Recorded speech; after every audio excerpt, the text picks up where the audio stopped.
lots of questions that are coming in about the border also. Border's continuing to be a mess. It looks like we're going to have another record month that came back from September. Now it's early October. We haven't got the final numbers that are in. But the fiscal year for Congress and for the federal budget actually runs from the 1st of October all the way through September the 30th. That means the fiscal year just ended. As the fiscal year just ended, it looks like we're going to have the highest number of people illegally crossing our border in decades and decades. You've heard a lot of people in the media saying, well, it's the highest number in 21 years. Well, we're going to break that number from 21 years ago. That was this record number because so many people are illegally crossing the border, and it's pretty straightforward why.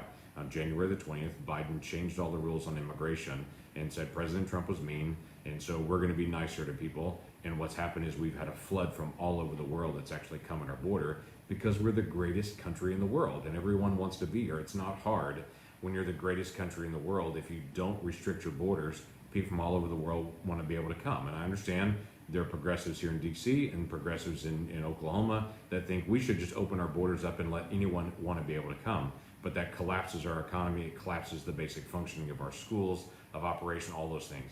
We have 1 million people a year that legally come to the United States, that do it the right way, because we do have the most open legal immigration system in the world. That's the right way to be able to go through the process. But we've had over 1 million people that have been interdicted illegally crossing our southern border, and we've got a lot more that are coming at us, and we don't know how many hundreds of thousands of people or millions of people that we didn't interdict at the border that were crossing in those desert areas with all this going on. We've got to be able to finish the basic wall construction. That shouldn't be hard. It's already been paid for. The materials are there. Just President Biden's refused to be able to do it. We should be able to handle the asylum claims.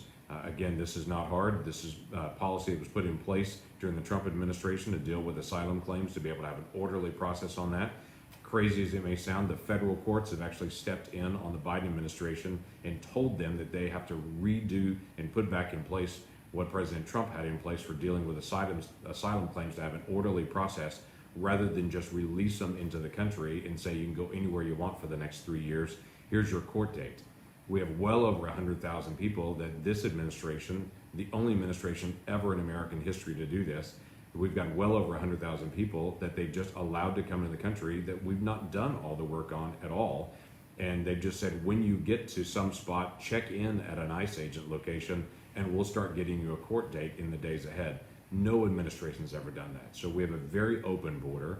We have people that are crossing from all over the world, and we should have a structured system of legal immigration, but we should push back on illegal immigration. They're not doing it. So I had more conversations again with Ali Mayorkas, with DHS, continue to be able to push on this area. We continue to be able to identify those spots to be able to get leverage points on them. The courts continue to be able to press on the Biden administration, but constitutionally, the Biden administration has got to do its job, enforce the laws. That's the responsibility of the president.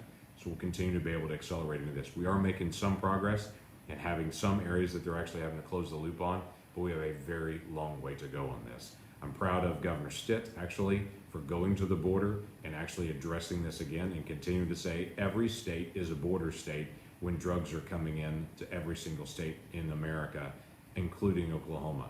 So we should continue to be able to address them and continue to encourage our Border Patrol because they've had a really tough time. So when Governor Stitt and others, I've been down there multiple times this year, continue to encourage those folks, they could use the encouragement.